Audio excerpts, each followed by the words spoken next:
And we're back, dear viewers, after that amazing report. Now, as our world becomes increasingly connected through smartphones, smart devices, artificial intelligence, and digital platforms, cybersecurity is no longer just a technical issue.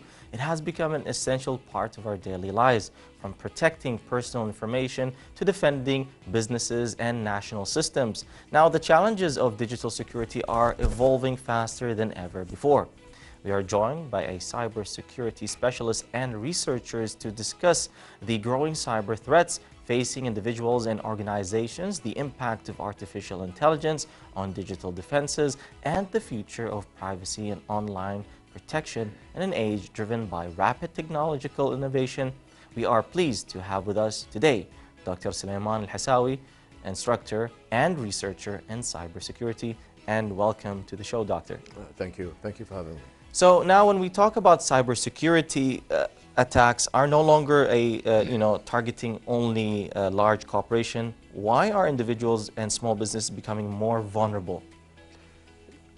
Yeah, small businesses don't have the resources, enough resources, the training, the technical expertise like the large ones. And the hackers, they know this. That's why they target them and they are considered easy access. For example, when they scan the internet, the hackers, there are like hanging fruits. They find hanging fruits, meaning vulnerable systems exposed, whether it's weak configurations, password, weak password, default passwords, exposed to services, support. So when they scan these, the first target that show up, they are the weak ones. Normally, they are the small businesses or the individuals. So they are easy to access, and they use them as sometimes as a pivot to another company. For example, if you are a small business, they can use your network to attack other networks, or if you have other clients, they can also target your clients. Also, the problem with the small businesses, they are rely solely on third parties to secure them, because they don't have the expertise most of the time and the money. So what happens is they also sometimes target the third party in order to access those small businesses. So once a third party that provides a service is exposed or attacked, small businesses are easy to be attacked. This is why also we see some companies and third parties, they even, they prompt for a certain password because they need to make it stronger. They advise you for a stronger password rather than you choosing it. As you said, because sometimes they use very weak passwords. Yes, yeah, this is one of the reasons, yes, of course. As a matter of fact, small businesses, most of the time, because I said don't have resources, I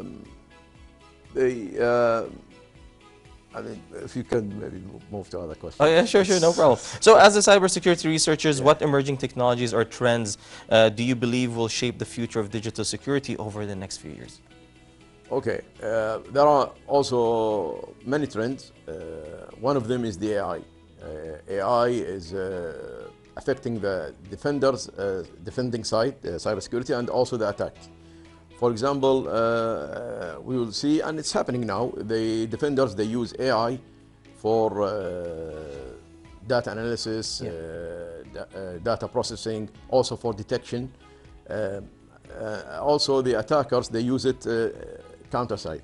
For example, they use it to facilitate, automate attacks, make the attacks faster, and that's so the AI is being used by both sides.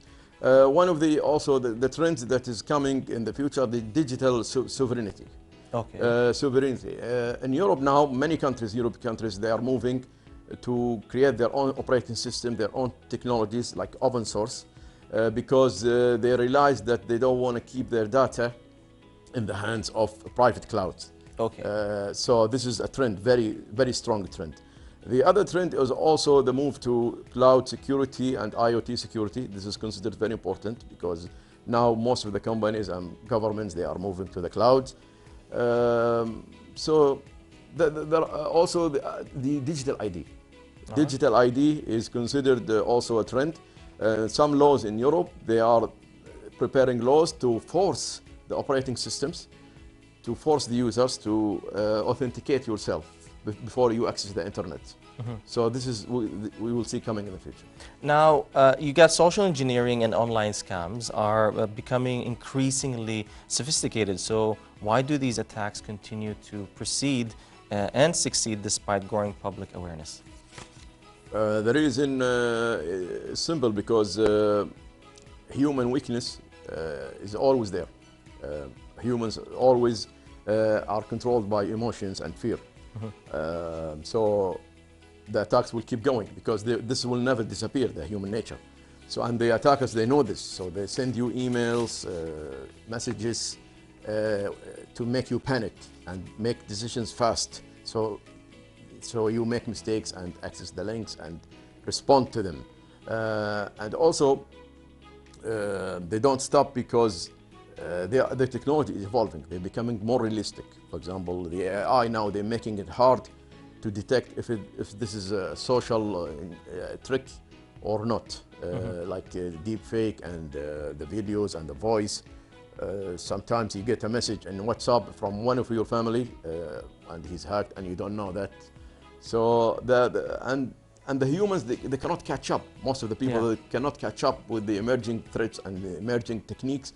This makes it hard for people to keep up, even for the specialists. And the attackers, they know this. The speed is it's very fast, especially with the AI coming up with the attacks very quickly. And the AI also makes the phishing emails, for example, very realistic and very convincing, because in the past you can detect if a phishing email is fake from the spelling mistakes, the weak vocabulary, whatever. Now AI solved this problem for the attackers. So why not keep going with the social attacks and social engineering? Because it's easier than it used to be, and it's also difficult. Yeah, it's very true. I mean, you're saying it's true what you're saying, that because in the old days when trends and tools for scammers was very less, because it was very slow from time to time when they changed their techniques. But now with, you said, AI and evolving technologies, they have a lot of tools that they can use to scam people and push for new ways, actually. Yes, exactly. That's true. So now with that said, cybersecurity is becoming part of our everyday lives, from smartphones to smart homes. In your opinion, what are the biggest cyber threats people often underestimate? Okay. The first one I see nowadays is everybody is sharing their information to the public, to the internet, without being careful. They like to expose themselves, not because they like it, but because they feel part of the community. Whether in Snap, Instagram, they document their whole life. For example, those fashionistas, where they go, where they travel. This is, in security perspective, is very dangerous, because if an attacker, if you tell the attacker where do you live, how your house looks like, when do you travel, then he will make a plan and categorize you for future attacks, or he can sell even your data. So people underestimate how much data they release into the internet. They have to be careful with their privacy, because privacy is very weak, unfortunately, for most of the people. And the social media is one of them. Also, they underestimate when they buy equipment. They buy, for example, cheap cameras, and they don't know that they could be risky. They could be used to attack them. They don't secure their camera. They don't secure their smart technology if they use smart home, for example. So they take it for granted. Also, any technology they use, they have to be careful, so they don't take it for granted. That's why we always tell people, like when they buy new cameras for the house, security cameras, or even your own telephone, you need to check out the settings, because usually everything is already ticked on. You have to make sure what settings you want, like whether it's sharing location or information, or analyzing, basically diagnosing your phone from time to time. So these things, they have to make sure. And also, we always tell people, read the manual. Always read the manual of anything that you buy. Understand the device that you're buying, because it is a responsibility. It is connected to the world, especially we're a world right now that has AI. Exactly, yes. Anything you buy, it's your responsibility. It's not optional not to check how it works, because if you don't check, somebody else will check it for you. Very true. Now, with the rapid rise of artificial intelligence, how is AI changing the cybersecurity landscape right now? Well, since the AI, started 3-4 years ago. I mean, the LLM AI has been there for a long time, but the LLMs just came 3-4 years ago. Things has changed rapidly. For example, the defenders now, they utilize AI and the AI agent, for example, and the LLM to speed up their work, to automate things, for productivity reasons as well. And for the defenders also, they use it for protection purposes, to help the employees in the security mission. While on the other side, like I just mentioned, the attackers, they're using it to come up with new attacks, find new vulnerabilities, speed up the attack, because instead of one person attack you, they just put multi-AI agents attack you. Yeah. So it's now a machine against a machine nowadays. We see this, the defender's machine against other AI machines. So this is now happening, and it will be more in the future. So this, like I said, it has a pros and cons. Pros for the defender side, the cons from the attacker side. This also made it very difficult for the organizations and countries to keep up, because the speed in how these AI agents find exploits and exploit them is never happened before. For example, the last week, one major Linux vulnerability happened, and it affected most of the Linux distributions, which was never discovered without the AI. AI discovered that. So imagine we rely on infrastructure for granted, and until the AI came and shocked us with this the huge major vulnerability. All right. Now, talking about that, you know, we these days now we're into AI a lot, and there are a lot of chat tools that we use on the like ChatGPT and all that. Sharing information with them is also a major problem. Could you expand on that? Yes, those LLMs, they feed on data. Okay. The more data, the data that it was trained with at the beginning, they fed it the internet, the whole internet. Yeah. Whether it's the encyclopedia of internet was dumped to their system. So that's how it feeds. That's the fuel of LLMs. And once you start communicating with the LLM, it has a memory, and it will memorize everything most of the time, unless they say there is a tweak and you can delete the memory and customize it, but you never know. You cannot. It's a closed box. You don't know if it's really deleting what you ask it to delete. So it starts to save your data, your name, about your information, about your privacy, if you mention your employee's name, whatever. So imagine an attacker managed to inject, it's called injection, for those LLM models, and managed to extract data from that LLM about any target he wants. Or an employee, he can maybe get information that he's not supposed to get, while playing tricks and exploiting those LLMs, because they are exploitable. There are many vulnerabilities and weaknesses for those LLMs. They are not secure. Very true. Because one of them is the leaking data. Yeah. So it is very, very dangerous, especially when it comes to an organization or a ministry or a government entity.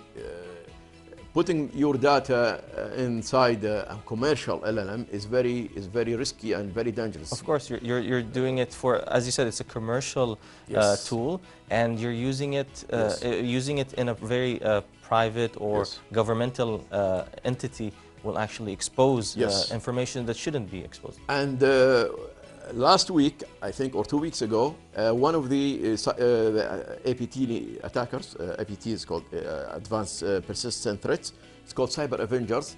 It's an Iranian hacker group. They hacked some operational technology or industrial organizations, And the government of the US government asked OpenAI who did it, and they managed to get what the dialogue was, conversation that the attackers used. Yeah. And they knew the attack, and the AI helped them, help the attackers how to conduct the attack, and the OpenAI saw the techniques that the conversation. All right. So that means that those companies, the LLM companies, the AI companies, they can see your conversation if they want to. That's very true. Meaning, yes, use your imagination. All right, thank you so much. I mean, we've run out of time. Thank you so much, Dr. Sulaiman, and we hope to see you soon again. And thank you for being our guest for today. Thank you so much. Thank you for having me. Now, all thanks and appreciation to our guest, Dr. Sulaiman Alhasawi, an instructor in cybersecurity. Now, with that, dear viewers, how about this? We're going to a short break with a wonderful and beautiful song, our national song.